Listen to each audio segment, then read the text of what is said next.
ঢাকা শ্যামবাজার থেকে messrs Nadim dealers থেকে আজকের পেঁয়াজ রসুন আলুর পাইকারি বাজার তালিকা জানিয়ে দিব।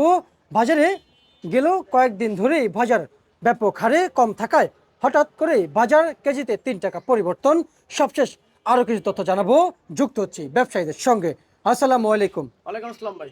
ভাই কেমন আছেন? এই তো আলহামদুলিল্লাহ ভালো। চলতি মৌসুমে যে পেঁয়াজ আমদানি চলছে, আজকের দিনে আমরা যা শুনতে পাচ্ছি যে বাজার 3 টাকা বেড়েছে, কিন্তু এখন যে বাজার সামনে রমজান আসতেছে, আবার এলসি নিয়ে কথা চলতেছে, আবার এলসির কথা আপনি বলবেনই না।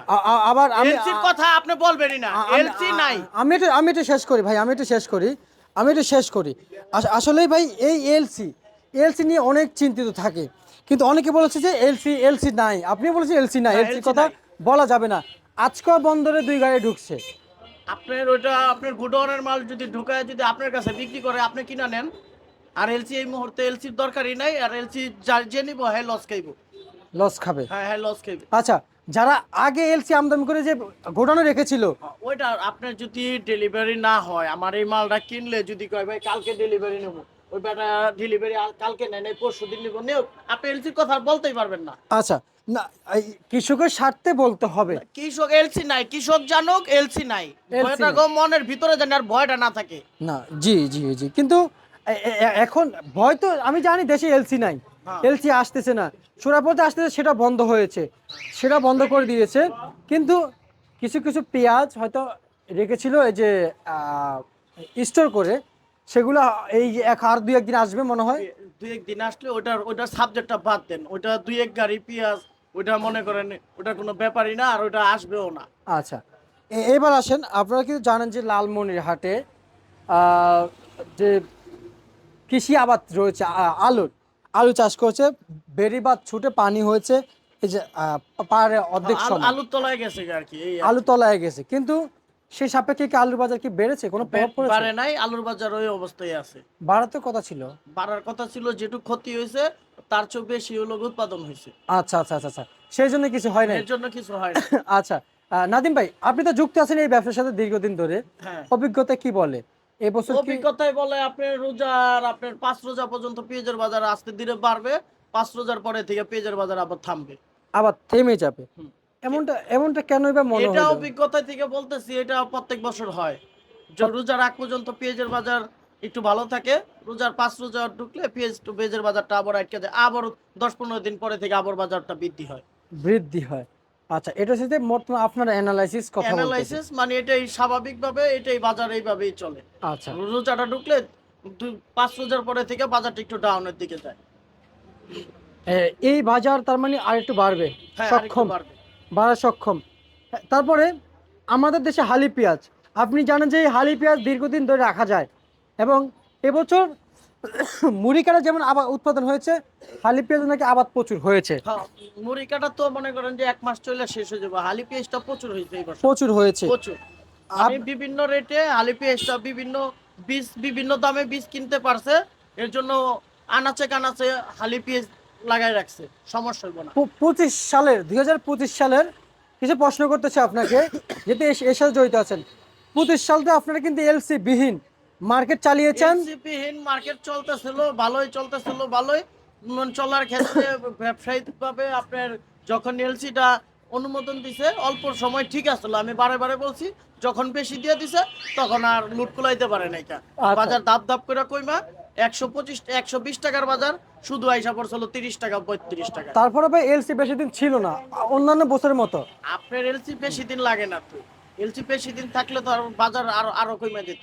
জি জি, কিন্তু এই 25 সালে আপনারা তো হালি পেঁয়াজ দিয়ে পুরো দেশটা চালিয়েছেন। হুম। আপনার পেঁয়াজ কৃষক যতই আবাদ করুক, দিন শেষে আপনাদের কাছে আসতেই হবে, কারণ আপনাদের নিয়মে এটাই। তাই আপনারা কেমন চালিয়েছেন, দেশটা কেমন ছিল এই 25 না, সালে? মোটামুটি আপনার ব্যাপারীর অ্যাক্টিভে লাভ হয়েছে, অ্যাক্টিভে লস হয়েছে। বাজার ব্যাপারীরা তো কৃষকের কাছ থেকেই কিনে। আচ্ছা, আজকে কৃষকের কাছে কিনবো, কালকেও কৃষকের কাছে কিনবো। ওটা তো আপনার মতন ইউটিউবারের কাছে থেকে কিনবো না, আপনার কাছে থেকে কিনবো। কিনবো আপনার গৃহস্থর কাছে থেকে। আচ্ছা। ওই গৃহস্থরা ঘুরা ফিরা বাজারটা যদি ঠিক পায়, ব্যাপারীরা যদি চালানটা বাসে, ঠিক আছে, আলহামদুলিল্লাহ বাজারটা রানিং চলতে থাকে। আর আমরা তো চাই না যে 100 টাকা পেঁয়াজ হোক, 70 টাকা পেঁয়াজ হোক, আমরা চাই পেঁয়াজটা 40-50 টাকা থাকুক, বাজারটা নিয়ন্ত্রণে থাক, পাবলিকও খাও, কৃষকও বাঁচুক, ব্যাপারীও বাঁচুক।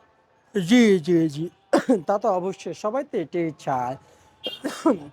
কিন্তু আজকের দিনে যখন যে হারে পেঁয়াজ আমদানি হচ্ছে, আপনার ঘরে কত বস্তা পেঁয়াজ আমদানি আমার হচ্ছে? ঘরে সকালে থেকে আমদানি করছি আপনার 175 বস্তা।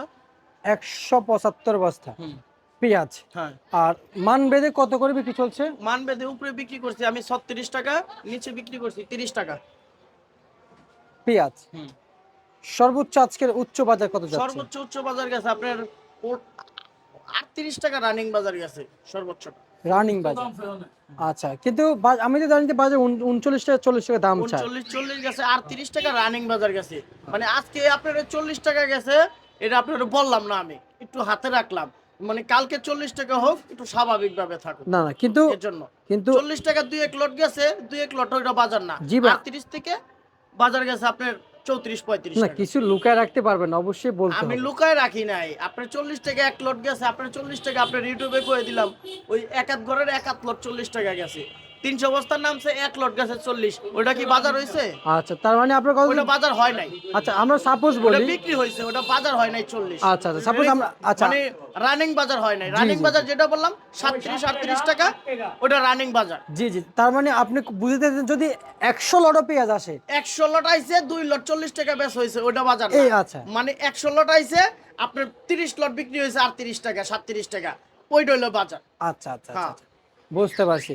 বাজারে আলু কত করে বিক্রি চলছে? আলু চলতেছে আপনার 10 থেকে 12-13। নতুন রসুন, এখানে নতুন রসুনের কিছু প্রশ্ন নতুন আছে ভাই। রসুনের প্রশ্ন আপনি করেন। নতুন রসুন বেচা কিনে নিতেছে 45 থেকে 50-51 টাকা। শুরুতেই দাম কম, না, এটা কম না, এটা শুরুতেই দাম ভালো। কৃষক বলেছেন শুরুতে দাম না, কম। এটা শুরুতেই দাম ভালো। 1 কেজি কাঁচা রসুন 100 টাকার উপরে পড়ে বর্তমান পানির মতন মাপলে। আচ্ছা আচ্ছা আচ্ছা আচ্ছা আপনি ওটা বুঝেন নাই তো ভাই, আপনি তো খালি এই খবর নেন, এই খবর আর ওই খবর এক না। এক আপনি 100 কেজির কাঁচা রসুনটা আপনি 15 দিন রাখেন, এমনি 60 কেজি হয়ে যাবো গা। 60 কেজি হয়ে যাবে। আচ্ছা, তার মানে যে ক্রেতা, উনি উনি আজকে নিলে কালকে 1 কেজি ঘাটতি। মানে ওটা ঘাটতি, ওটা হলো গা পানি। জি। পানির 50 টাকা বিক্রি করতে পারলে কৃষক মনে মনে খুব খুশি, খুব। আচ্ছা আচ্ছা আচ্ছা আচ্ছা, ওটা আপনি বুঝবেন না। বুঝতে ওটা পারছি ভাই। কৃষক বুঝবো যে না, আমি পানি বেচে গেলাম 50 টাকা কেজি। কিন্তু 25 সালে ভাই ধরা খেয়েছে রসুন দিয়ে। রসুনের পুরাতন রসুন মাইর খেয়ে গেছে।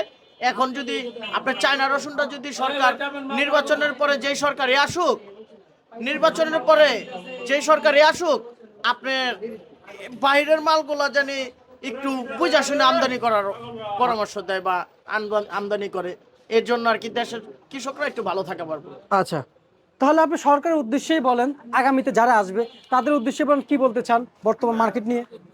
যারা আগামীতে দেশ পরিচালনা করবে তাদেরকে ধন্যবাদ জানাবো বা ধন্যবাদ জানাই। এরা জানি কৃষকের প্রতি জানি একটু মায়া মহব্বত থাকে, অন্তত এই দিলটার ভিতরে জানি একটু মায়া মহব্বত থাকে যে কৃষক বাঁচলে দেশ বাঁচবে। অন্তত কৃষকটারে আপনারা একটু দেখেন, কৃষক যারা কৃষক কৃষি কাজ করে এগো দেখেন, খেতে যে কাঁচি কাঁচি গুতায়, ওই গুতায় না মানুষটির একটু দেখেন, এরা অনেক কষ্ট করে। আচ্ছা ঠিক আছে ভাই, আপনাকে ধন্যবাদ।